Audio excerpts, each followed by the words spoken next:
الحمد لله وكفى والصلاة والسلام على سيد الرسل وخاتم الأنبياء وعلى آله وأصحابه الذين أوفوا عهدا الذين هم خلاصة العرب الأربع وخير الخلائق بعد الأنبياء. أما بعد فأعوذ بالله من الشيطان الرجيم. بسم الله الرحمن الرحيم. وما أرسلناك إلا رحمة للعالمين.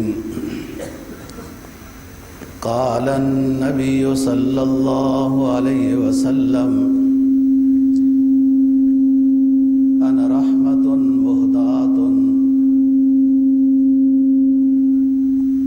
صدق الله العظيم وصدق رسوله النبي الأمي الكريم، ونحن على ذلك لمن الشاهدين والشاكرين، والحمد لله رب العالمين.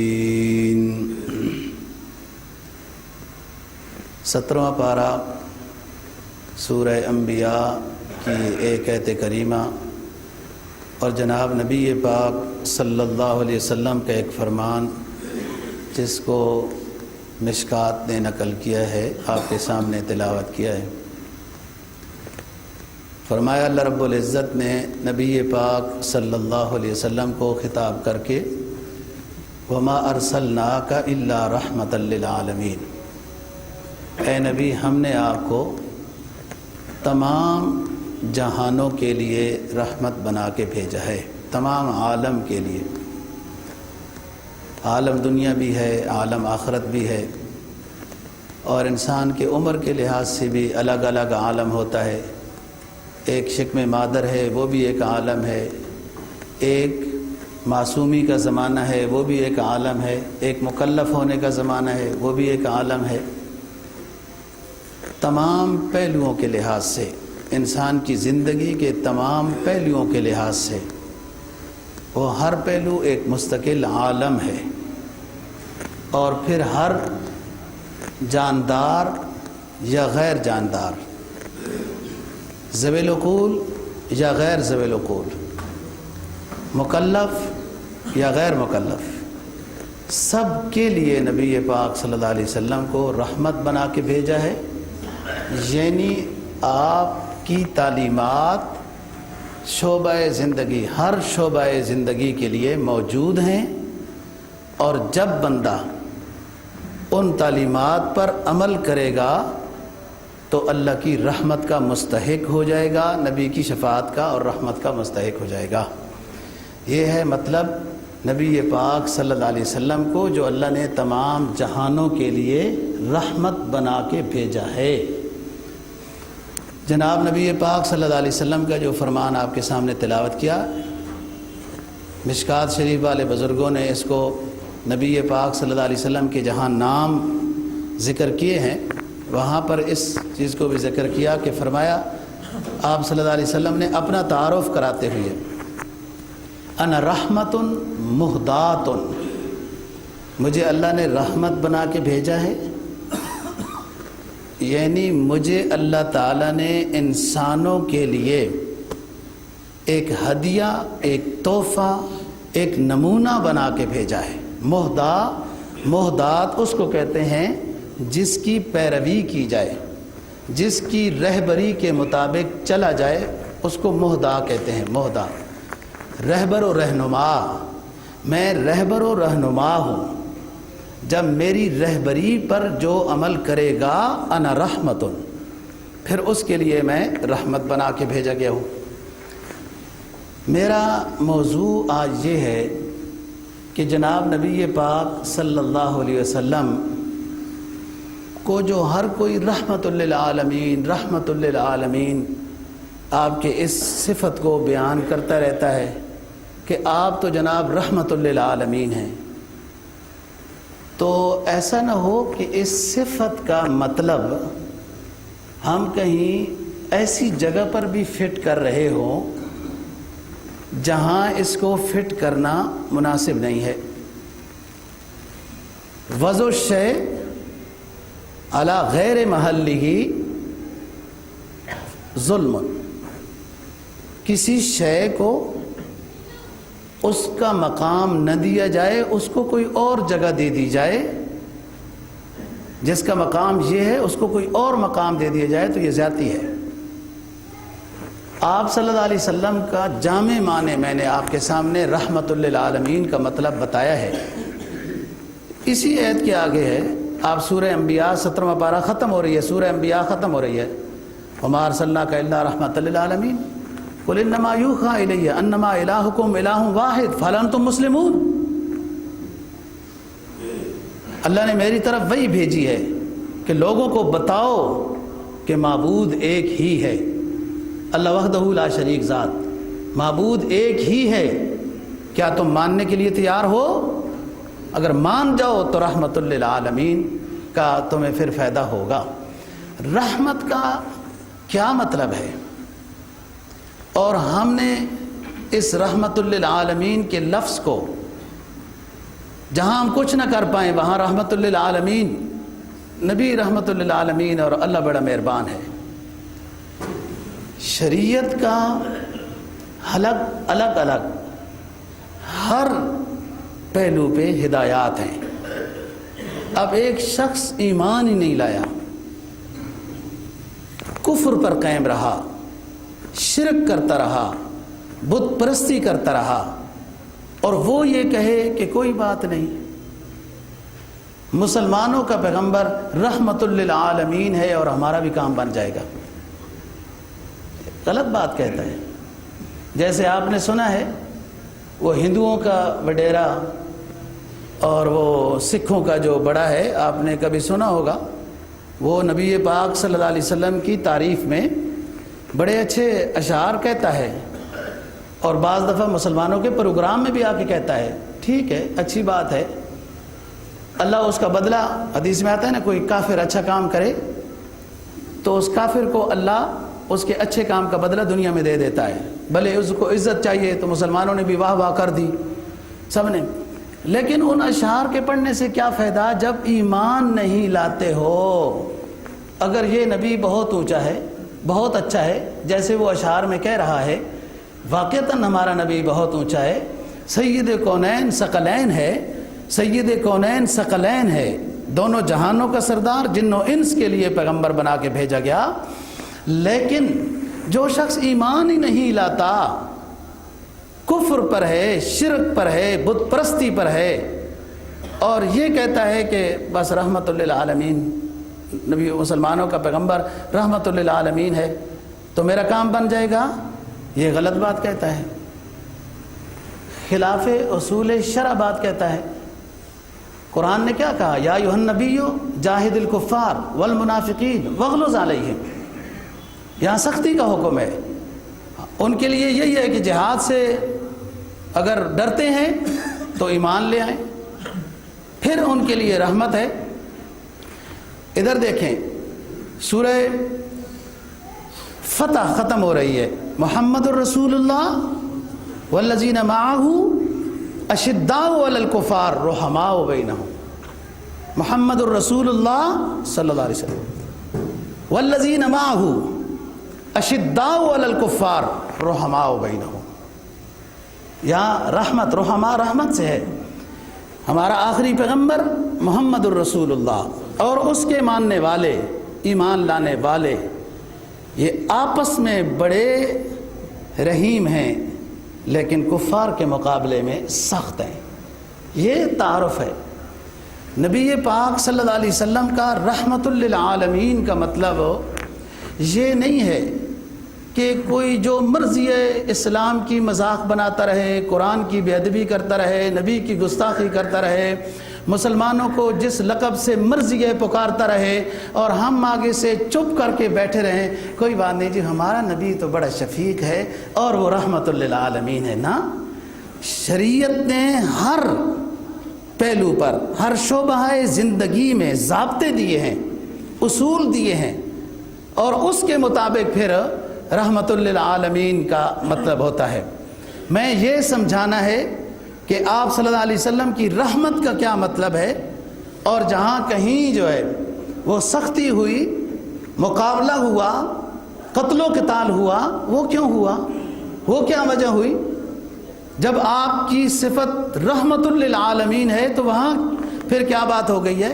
لہٰذا رحمت للعالمین کا مطلب یہ ہے جو لوگ نبی پاک صلی اللہ علیہ وسلم کی ہدایت پر ایمان لے آتے ہیں، آپ کی تبلیغ کو قبول کرتے ہیں، آپ کی نبوت کی تصدیق کرتے ہیں، اگر جہاں کہیں بھی ان کی کوئی غلطی کوتاہی ہوئی تو اللہ نبی کے صدقے نبی کی سفارش سے ان کی مغفرت کر دیں گے۔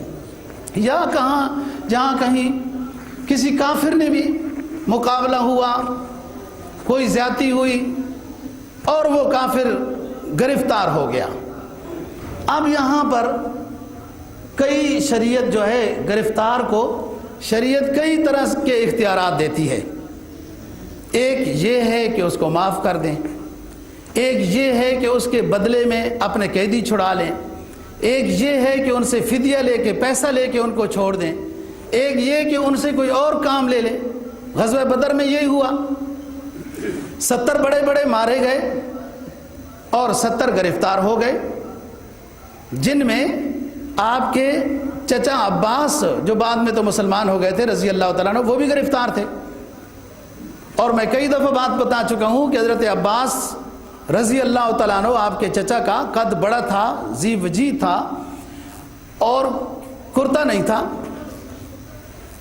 پھٹ گیا وغیرہ لڑائی میں سفر میں، تو عبداللہ ابن ابی کا کرتا جو رئیس المنافقین، اس کا کرتا وہ چونکہ لمبے قد والا تھا، موٹا تازہ تھا، تو اس کا کرتا حضرت عباس رضی اللہ تعالیٰ عنہ کو پورا آیا، آپ نے اس سے کرتا لے کے اس کو دیا۔ وہ ابھی کافر ہیں، مسلمان نہیں ہوئے اور قیدی ہیں، لیکن ایک انسانیت کے نقطہ نظر سے ان کو آپ نے ننگا مناسب نہیں سمجھا اور ایک ساتھی سے کرتا لے کے دیا ہے، یہ رحمت ہے۔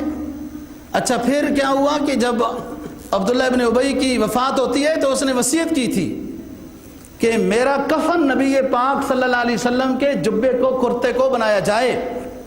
جب آپ کے سامنے یہ بات آئی آپ سمجھ گئے کہ وہ کیا کہنا چاہتا ہے، آپ نے ساتھیوں کو کرتا دے دیا۔ بعض ساتھیوں نے کہا بھی حضرت اس نے تو تہمت لگانے میں یوں باتیں کی تھی، چھوڑو دے دو، وہ اس نے وہی بدلہ لیا تھا اس کرتے کا۔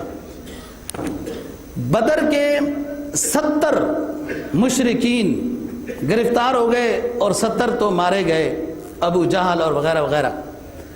ابو جہل نبی پاک صلی اللہ علیہ وسلم کی دشمنی میں اس نے حد کی ہوئی تھی اور اس وقت وہ مکہ کا سردار تھا۔ دو بچوں نے جو ایک 14 سال کا ہے، ایک 12 سال کا ہے، معاذ معوذ، امام بخاری رحمہ اللہ تعالیٰ نے کئی مرتبہ غزوات میں بھی اور مقام میں بھی، مغازی میں بھی ان بچوں کا ذکر کیا ہے۔ یہ کہتے ہیں حضور ہم نے ضرور جانا ہے، بدر کے غزوے میں شریک ہونا ہے، اور پھر وہ مشکل سے ان کے نام لکھے گئے، لمبا واقعہ، میں آگے چلتا ہوں۔ تو پھر پوچھتے تھے ہم نے ابو جہل کو مارنا ہے اس لیے کہ ہمارے نبی کے خلاف وہ باتیں کرتا ہے، وہ دشمن ہے ہمارے پیغمبر کا، ہم نے اس کو مارنا ہے۔ یہ آپ تک بھی بات پتہ چلی تو آپ فرماتے میں تو رحمت للعالمین ہوں، میرے دشمن کو کیوں مارتے ہو؟ اس طرح کا مطلب نہیں ہے رحمت للعالمین کا کہ اپنے اصول کو پامال کر دیا جائے، اپنی عزت کو بھی ختم کر دیا جائے، اسلامی اقدار کو بھی پامال کر دیا جائے، اصول شریعت کو مجروح کر دیا جائے اور رحمت للعالمین کا لفظ وہاں فٹ کیا جائے۔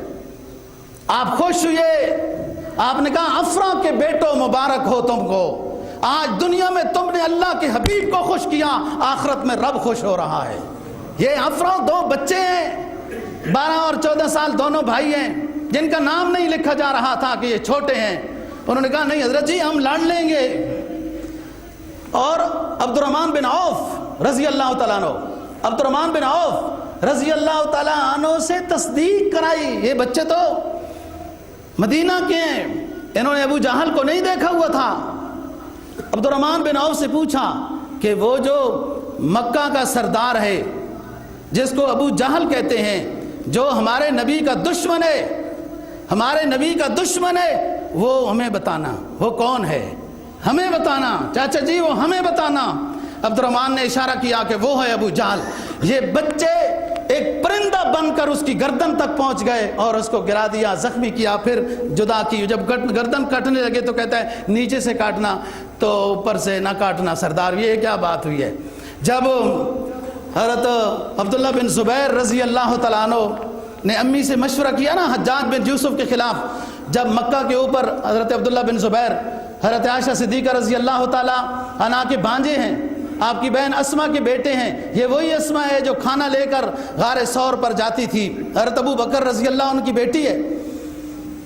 تو اسما سے پوچھتے ہیں بیٹے عبداللہ بن زبیر کہ امی جی اب ایک راستہ یہ ہے کہ میں حجاج کے سامنے تسلیم ہو جاؤں، جنگ بند ہو جائے گی، اور ایک یہ ہے کہ میں مقابلہ کروں لیکن مجھے شہادت نظر آ رہی ہے، اور یہ بدبخت میری لاش کو مطلب بے ادبی کرے گا میری لاش کے ساتھ۔ امی کیا جواب دیتی ہے؟ امی ہو تو بہادر امی ایسی ہو ہی، امی تو یہ بھی کہتی ہے کہ خیال سے جانا مسجد میں حالات خراب ہیں، کیا کرو گے وہاں پر نماز پڑھو گے تو پتہ نہیں کیا ہو جائے گا۔ بعض امیاں تو اس طرح بھی ہیں بزدل۔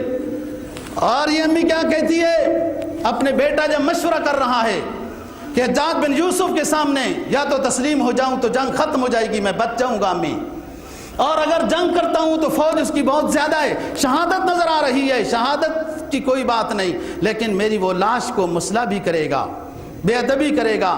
تو امی نے تھاپڑا مارا کہ بیٹے اگر حق پر ہو تو جم جاؤ، اگر حق پر ہو تو جم جاؤ، ثابت قدم ہو کے لڑو، اور رہی بات یہ کہ جب شہید ہو جاؤ گے تو تمہاری لاش کو وہ مسئلہ کرے گا، بے ادبی کرے گا، جب بکرا ذبح ہو جائے تو اس کی کھال جس طرح مرضی ہے اتار لی جائے، اس سے کیا فرق پڑتا ہے؟ شہادت ہو جانی چاہیے، شہادت اللہ قبول کر لے۔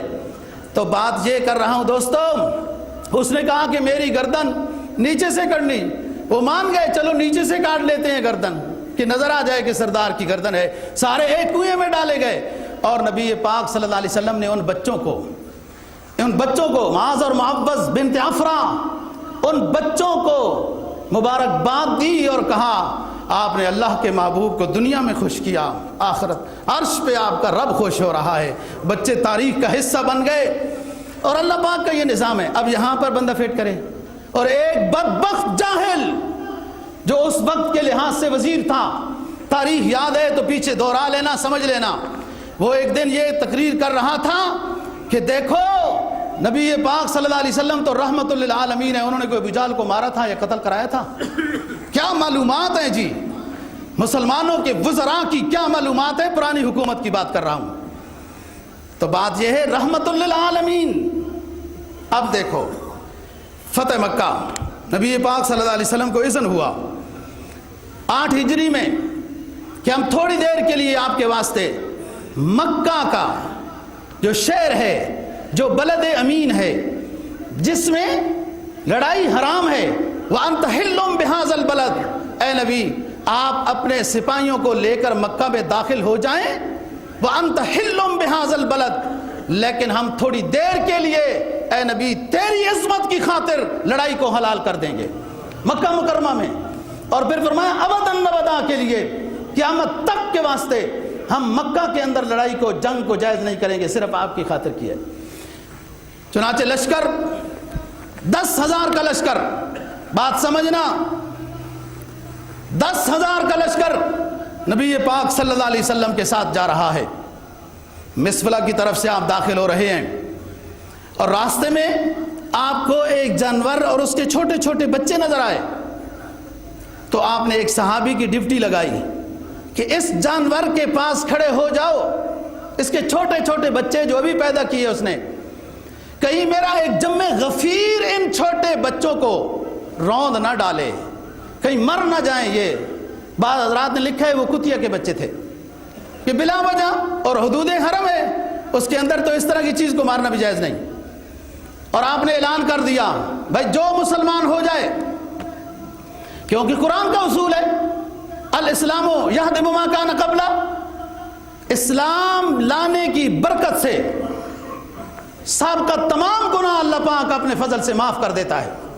آپ نے فرمایا جب مسلمان ہو جاؤ تو آ جاؤ پھر، اور رش زیادہ ہے، مجھ سے ملاقات نہیں ہو سکتی، رش زیادہ ہے، 10,000 تو یہ ہیں اور مکہ کی بھی آبادی ہے، رش زیادہ ہے، میرے پاس نہیں آ سکتے ہو، ملاقات نہیں ہو سکتی ہے، تو اپنے گھروں میں داخل ہو جاؤ، جنگ کے لیے باہر نہ آؤ، تب بھی معافی مل جائے گی۔ معافی دی گئی۔ اور پھر بعض حضرات نے یہ کہا کہ ابو سفیان جو اس وقت تک مسلمان نہیں تھے، حضرت امیر معاویہ رضی اللہ تعالیٰ عنہ کے والد، آپ کی بیٹی ابو سفیان کی بیٹی کہ ام حبیبہ رضی اللہ تعالیٰ عنہ رسول پاک صلی اللہ علیہ وسلم کی زوجہ مطہرہ ہیں، اتنا قریب رشتہ داری ہے، اور لوگ جناب بعض امیر معاویہ رضی اللہ تعالیٰ عنہ کو کیا کہتے ہیں، کبھی ابو سفیان کو کیا کہتے ہیں، اور یار یہ تو سوچو کہ صحابیت کا رشتہ کتنا اونچا رشتہ ہے، اور پھر حضرت امیر معاویہ رضی اللہ تعالیٰ عنہ کی بہن رسول پاک صلی اللہ علیہ وسلم کی بیگم ہے، کیا کرتے ہو، کس طرح کی باتیں کرتے ہو، کون سا تعصب دل میں بٹھا کے رکھا ہے، جو ادھر سے بدنامی کرو گے تو ادھر سے رسول کے تو گھر کی بدنامی ہو رہی ہے۔ بہرحال ابو سفیان اس وقت مسلمان نہیں ہوئے تھے، تو پیغام بھیجا کہ میری ذاتیاں بہت ہیں، ظاہر ہے میں بدر میں آپ کے مقابلے میں، احد میں آپ کے مقابلے میں، احزاب میں آپ کے مقابلے میں، حدیبیہ کی جب صلح ہوئی آپ کے مقابلے میں، تو میں اگر آپ کے پاس آتا ہوں، مسلمان ہونا چاہتا ہوں، آپ کے پاس اگر آتا ہوں تو ہو سکتا ہے آپ کے رضاکار حضرات صحابہ رضی اللہ عنہم مجھے راستے میں ہی کہیں قتل نہ کر دیں۔ یہ ابو سفیان نے پیغام بھیجا حضرت عباس کے اپنے رسول پاک صلی اللہ علیہ وسلم کے چچا کے ہاتھ۔ آپ کو پتہ چلا، آپ نے فرمایا من دخل دار ابی سفیان کان آمنا، میں نے ابو سفیان کو معاف کیا، اور ابو سفیان کے گھر میں اور بھی جو داخل ہو جائے گا اس کو بھی معاف کر دیا ہے۔ جب ایک بندہ مسلمان ہو جاتا ہے اللہ اس کو معاف کر دیتا ہے، نبی تو ضرور معاف کرتا ہے، نبی تو چاہتا ہی یہی ہے کہ لوگ مسلمان ہو جائیں۔ اور پھر جب یہ باتیں ہر طرف سے آئیں تو پھر آپ نے ایک جملہ ارشاد فرمایا، جو جملہ ہے تو حضرت یوسف علیہ السلام کا، قرآن میں چونکہ نازل ہو چکا تھا، فرمایا لا تثریب علیکم اليوم، او مکہ والو تم نے ہمیں ستایا تھا، میرے ساتھیوں کو زخمی کیا تھا، میرے راستوں میں کانٹے بچھائے تھے، مجھے اپنے علاقے سے نکلنے پہ مجبور کر دیا تھا، آج جب تسلیم ہو گئے ہو، حلقہ اسلام میں داخل ہو چکے ہو، تو میں تو رحمت للعالمین بنا کر بھیجا گیا ہوں، تمہارے اسلام کو قبول کرتا ہوں، تمہاری معافی مانگنے کو معاف کرتا ہوں، قبول کرتا ہوں، اور میرا اعلان بھی سن لو کہ جو تم نے ہمیں ستایا تھا، میرے ساتھیوں کو دکھ درد دیے تھے، مجھے اپنے آبائی علاقے سے نکلنے پہ مجبور کیا تھا، میں پرانی تاریخ دہراؤں گا بھی نہیں، آ جاؤ سب معافی ہے، لا تثریب علیکم اليوم۔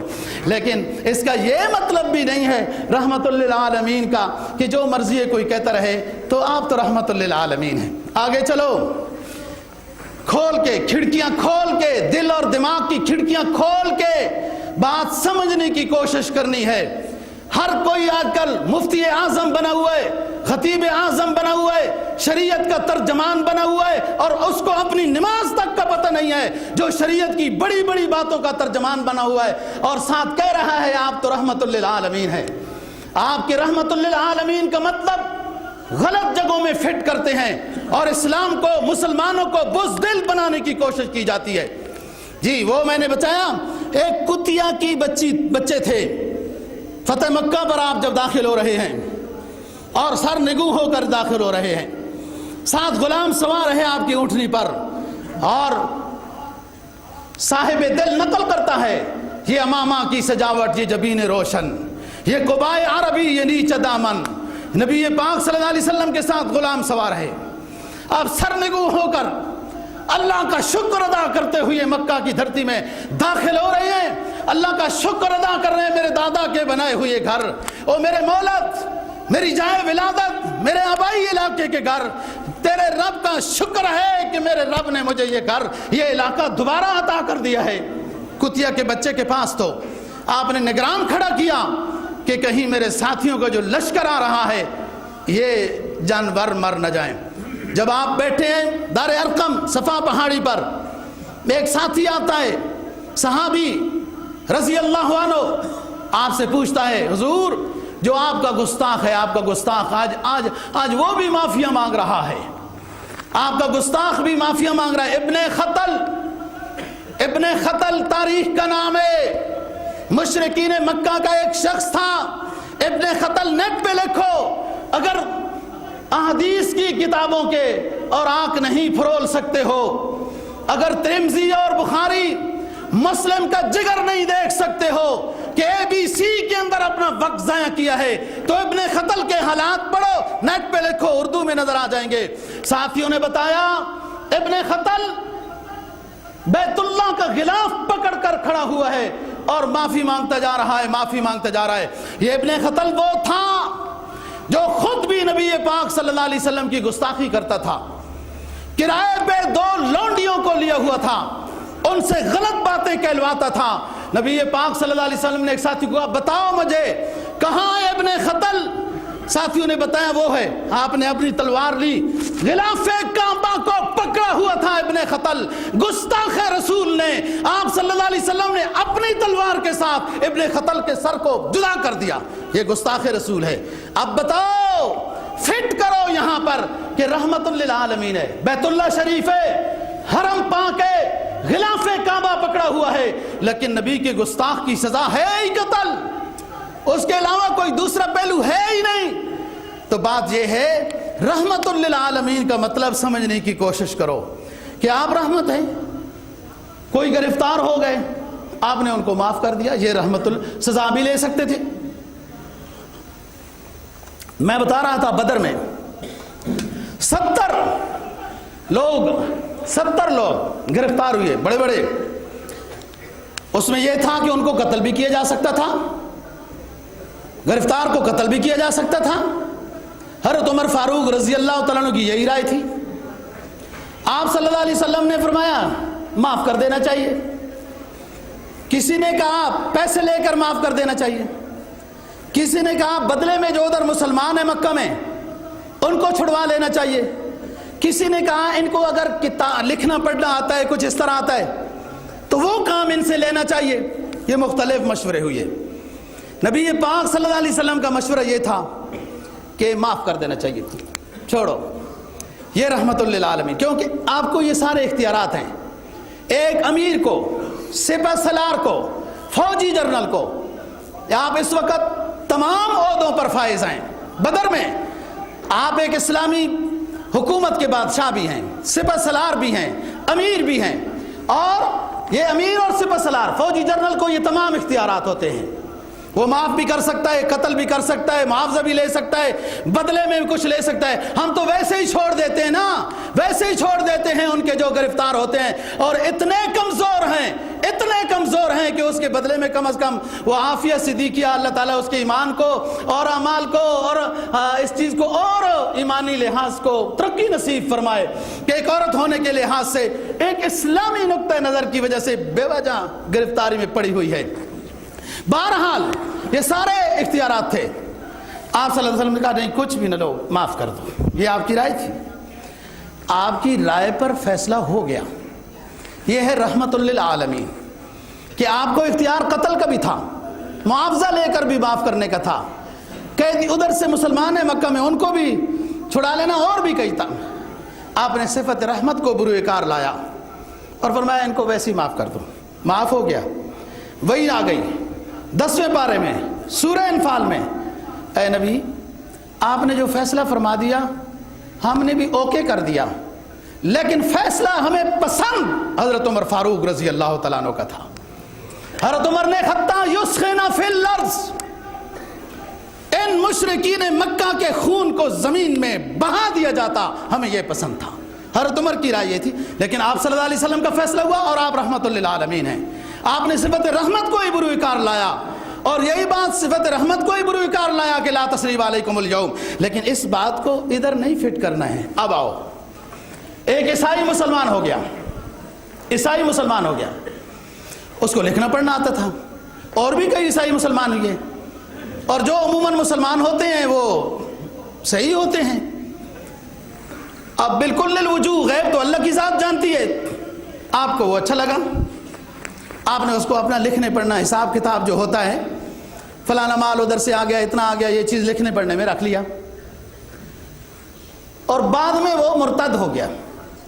وہ آیا ہی جاسوسی کے لیے تھا۔ میں نے پہلے بھی اس موضوع پر تفصیل سے گفتگو کی ہے کہ کوئی مرتد نہیں ہوتا، وہ اصل میں مسلمان ہی نہیں ہوتا، وہ ہمیں بظاہر مسلمان نظر آ رہا ہوتا ہے جو بعد میں مرتد ہو کر نظر آتا ہے۔ اسلام تو ایسی خوبی کا نام ہے کہ انگارے بجھ جاتے ہیں، اللہ اکبر کی آواز نہیں کم ہوتی۔ اسلام تو اس چیز کا نام ہے۔ اسلام تو قتل اصحاب الاخدود النار ذات الوقود اذ هم علیہا قعود وهم علی ما یفعلون بالشہود وما نقموا منهم الا ان یؤمنوا باللہ العزیز الحمید۔ لوگوں نے ایمان والوں کو آگ کی خندقوں میں ڈال دیا، خود سائڈوں میں بیٹھ کے تماشا دیکھتے رہے، تو اللہ پاک نے کیا فرمایا؟ وما نقموا منهم الا ان یؤمنوا باللہ العزیز الحمید، وما نقموا منهم الا ان یؤمنوا باللہ العزیز الحمید۔ میرے بندوں کو انہوں نے اس لیے آگوں میں نہیں ڈالا، خندقوں میں نہیں ڈالا، ان کا جرم یہ تھا کہ وہ مجھ پر ایمان لا چکے تھے، اس لیے ان کو خندقوں میں ڈالا گیا، آگ کی خندقوں میں ڈالا گیا۔ تو بات یہ کر رہا ہوں کہ وہ اس کو آپ نے منشی بنا دیا، اس نے بے ادبی کی، گستاخی کی، مرتد ہو گیا، بھاگ گیا۔ گستاخی کیا کی؟ الیاذ باللہ۔ میں بعض دفعہ کوئی گستاخی جو ہے وہ نقل نہیں کرتا کہ وہ بڑے عجیب سے الفاظ ہوتے ہیں، اور بس گستاخی میں کے لفظ میں وہ سارے الفاظ آ جاتے ہیں۔ الیاذ باللہ، اس نے کہا کہ اس نبی کو آتا جاتا کچھ بھی نہیں ہے، بس میں ہی لکھتا رہتا ہوں اور یوں کرتا رہتا ہوں۔ یہ کہہ کے مرتد ہو گیا اور چلا گیا۔ نبی پاک صلی اللہ علیہ وسلم کو صحابہ نے بتایا کہ حضرت وہ مرتد ہو گئے اور چلے گئے وہ عیسائی، اور ساتھ یہ جملہ بھی کہہ کے گئے۔ آپ نے اس کو بد دعا دی۔ اب بتاؤ، اب رحمت للعالمین کی صفت یہاں فٹ کرو۔ آپ صلی اللہ علیہ وسلم نے فرمایا دنیا تو دنیا بھی اس کو جگہ، روئے زمین کے سینہ بھی اس کو جگہ نہیں دے گا، اور جب مرے گا اس کو قبر میں ڈالا جائے گا، قبر بھی اس کو جگہ نہیں دے گی۔ یہ میری بد دعا ہے۔ چند دنوں کے بعد بیمار ہو گیا، لڑکھڑانے لگ گیا، سائڈ میں ایک گاؤں میں آباد ہو گیا تھا، مر گیا، لوگوں نے قبر میں ڈالا۔ صبح گئے تو لاش باہر پڑی ہوئی ہے، لوگوں نے دیکھا وہ تو کل جو دفن کیا ہے وہ ادھر پڑا ہوا ہے، تو کہنے لگے کہ کوئی کفن چور آیا ہوگا۔ تعویلیں دیکھی آپ نے؟ یہاں اب بھی ایسا ہی ہوتا ہے، کوئی کفن چور آیا ہوگا، اس نے اس مردے کا کفن چوری کیا ہوگا، پھر صبح ہو گئی ہوگی تو ڈر کی وجہ سے صرف کفن لے کے بھاگ گیا ہوگا، اور اس میت کو دوبارہ وہ قبر میں نہیں ڈال سکا ہوگا۔ چلو پھر جو ہے دوبارہ گہری قبر کھودی گئی، خوب گہری کھودی گئی، اور اس کے اندر ڈال دیا گیا۔ جب صبح آئے تو پھر لاش باہر پڑی ہوئی تھی، پھر پریشان ہو گئے، اور کیا کریں اس کا، بس چھوڑ دیا، جنگل میں پھر پھینک دیا۔ کچھ عرصے بعد ان کو یہ بات پتہ چلی کہ اس کو تو مسلمانوں کے پیغمبر نے بد دعا دی ہوئی تھی، مسلمانوں کے پیغمبر نے بد دعا دی ہوئی تھی، اور یہ اب گستاخ رسول ہے۔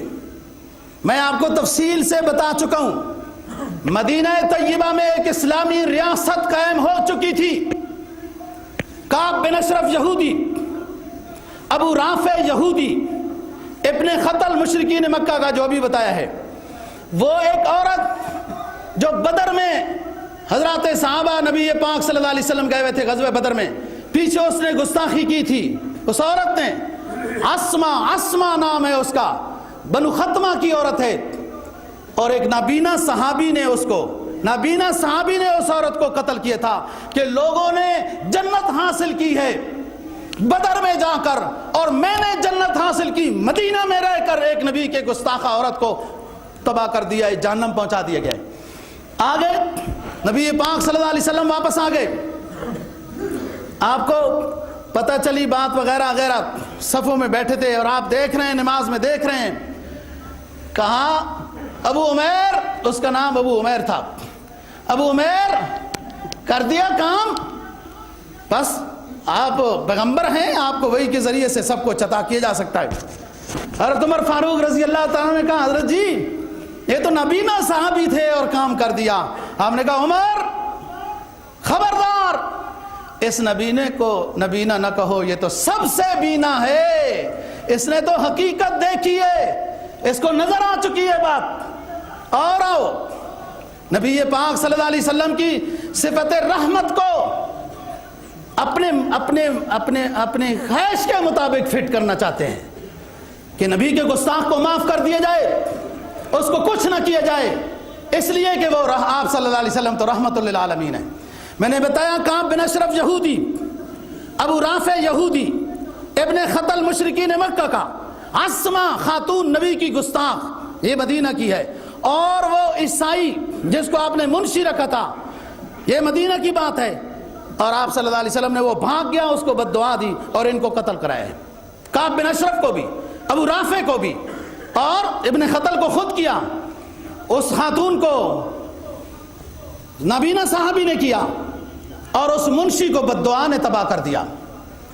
جو بندے مشرکین مکہ کے ولید بن مغیرہ اور اسود بن عبد یغوث، اسود بن عبد مطلب، یہ عبد المطلب آپ کا دادا نہیں ہے، اور اسی طریقے سے عاص بن وائل، اور جو مکہ مکرمہ میں جو مشرکین گستاخی کرتے تھے اور اس وقت آپ صلی اللہ علیہ وسلم کو تلوار ہاتھ میں لینے کی اجازت نہیں تھی، صبر کا حکم تھا، ان گستاخوں کو قبل الہجرت نبی پاک صلی اللہ علیہ وسلم نے حضرت جبرائیل علیہ السلام کو بتایا کہ یہ ہمارے گستاخ ہیں۔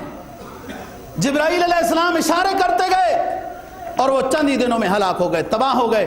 کسی کو کوئی چوٹ لگی، کسی کو کسی زہریلے جانور نے کاٹا، کسی کو کانٹا چبھا، کسی کو درندے نے پکڑا، بس ختم ہو گئے۔ نبی کے گستاخ کی بات نبی پاک صلی اللہ علیہ وسلم نے خود نشاندہی کی، جبرائیل کو بتائے یہ بندے میرے گستاخ ہیں۔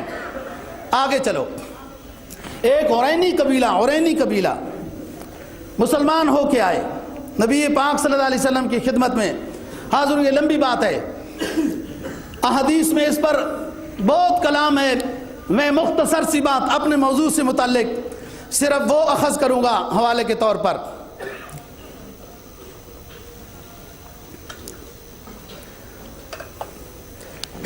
عرینی قبیلہ مسلمان ہو کے آئے اور مدینہ میں رہ کر طبیعت خراب ہونے لگی، پیٹ خراب ہونے لگے۔ آپ صلی اللہ علیہ وسلم نے فرمایا ان کو، مسلمان ہو چکے تھے، طبیعت خراب رہتی تھی، عرینہ کے لوگ تھے، بیت المال کے اونٹ بکریاں جدھر ہیں ادھر ان کو چھوڑ دو، ہمارے مسلمانوں کے بیت المال میں جو اونٹ بکریاں وغیرہ ہیں ادھر ان کو لے جاؤ۔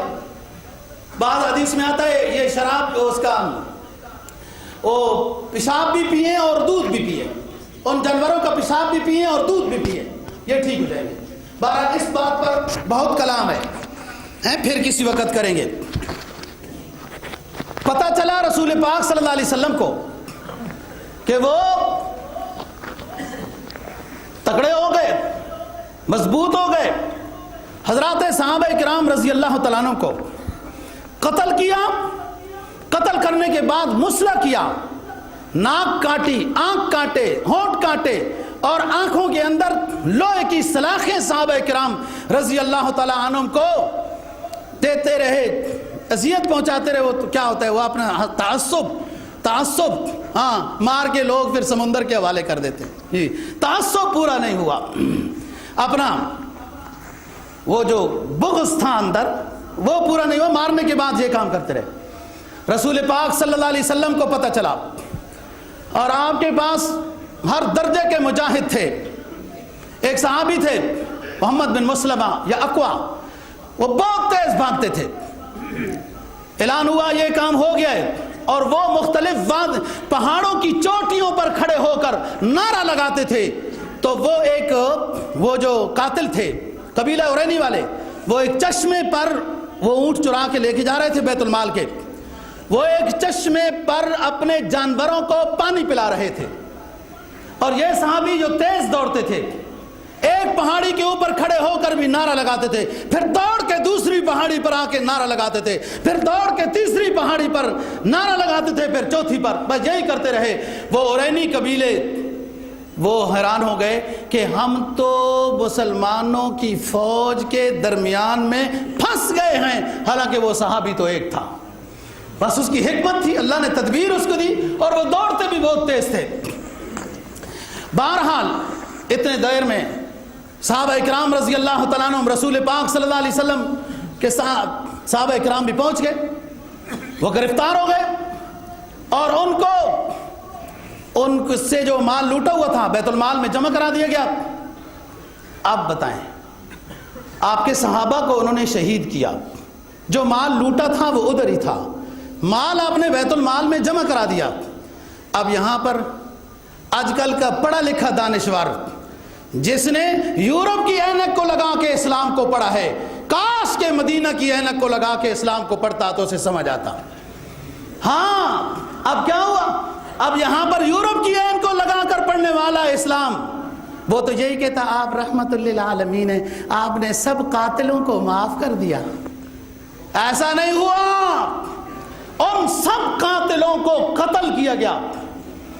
پھر نبی پاک صلی اللہ علیہ وسلم نے اعلان کیا، ان سب کی ناک کاٹ ڈالو، ان سب کے ہونٹ کاٹ ڈالو، ان سب کے کان کاٹ ڈالو، اور لوہے کی سلاخیں جو انہوں نے میرے صحابہ کی آنکھوں میں ڈالی وہی سلاخیں ڈھونڈ کے لاؤ اور ان کی آنکھوں میں گھساؤ، اور یہ پتہ چل جائے ان کو کہ میرے آخری نبی کے صحابہ کی بھی جو اس طریقے سے بے ادبی کرتا ہے اس کو بھی معاف نہیں کیا جاتا۔ یہ دیکھ لیا ہے، رحمت للعالمین کی صفت یہاں بھی فٹ۔ یہ مطلب نہیں ہے رحمت للعالمین کا جس کافر کا دل چاہے وہ مسلمانوں کو جو مرضی کہہ لے، جس کافر کا دل چاہے وہ مسلمانوں کو جب مرضی ہے قتل کر دے، گرفتار کر لے، ہمیشہ کے لیے جیلوں میں رکھ دے۔ اور رحمت کا یہ مطلب نہیں ہے کہ جب چاہے الیاذ باللہ قرآن مجید کی بے ادبی کریں، گستاخی کریں، ان کو نیچے رکھ کے اوپر پاؤں اور ننگے پاؤں چلیں، روندیں، بے ادبی کریں، ہنسیں، مسلمانوں کے دلوں کو زخمی کرنے کے لیے۔ جب چاہیں وہ قرآن کی بے ادبی کریں، جب چاہیں اسلام کی بے ادبی کریں، جب چاہیں نبی پاک صلی اللہ علیہ وسلم کی گستاخی کریں، اور پھر ہم جو ہے دانشور، سکالر، بڑے پڑھے لکھے ہو کر یہ نظریہ پیش کرتے رہیں کہ آپ تو ہیں ہی رحمت للعالمین۔ یہ مطلب نہیں ہے رحمت للعالمین کا، یہاں بھی یہ رحمت للعالمین کا مطلب ہو سکتا تھا، یہاں پر بھی۔ آگے چلو، قبیلہ رعل اور زکوان یہ مشہور قبیلے ہیں، آئے نبی پاک صلی اللہ علیہ وسلم کے پاس، عرض کیا حضور ہمارا سارا علاقہ مسلمان ہو چکا ہے، ہمیں قاری چاہیے، آپ نے چند قاری دیے جو اچھا قرآن پڑھتے تھے۔ انہوں نے کہا نہیں، 70 قبیلے ہیں ہمارے، رعل، زکوان وغیرہ وغیرہ، 70 قاری چاہیے، ہر قبیلے کے لیے الگ قاری چاہیے۔ لے گئے۔ میں نے ابھی بتایا من کل الوجوہ غیب اللہ کی ذات جانتی ہے، چنانچہ آپ نے بھیج دیا۔ ان لوگوں نے، قبیلہ رعل اور زکوان نے ان صحابہ کرام رضی اللہ تعالیٰ عنہ کے ساتھ بہت بے ادبی کی۔ پروگرام ان کا یہی تھا کہ اس طریقے سے پڑھے لکھے حافظوں کو، قاریوں کو، آپ نے سب پڑھے لکھے اچھے قاری بھیجے، پڑھے لکھے حافظوں اور قاریوں کو، علماء کو لے جائیں گے نا، 70 بڑی تعداد ہوتی ہے، اور پھر اس کے بعد ان کو مار دیں گے تو آپ صلی اللہ علیہ وسلم چند دن بعد یہ بھی دنیا سے چلے جائیں گے، پیچھے ان کا پڑھا لکھا کوئی ہوگا ہی نہیں، اسلام یوں ہی مٹ جائے گا۔ یہ کفر کی سوچ دیکھا ہے۔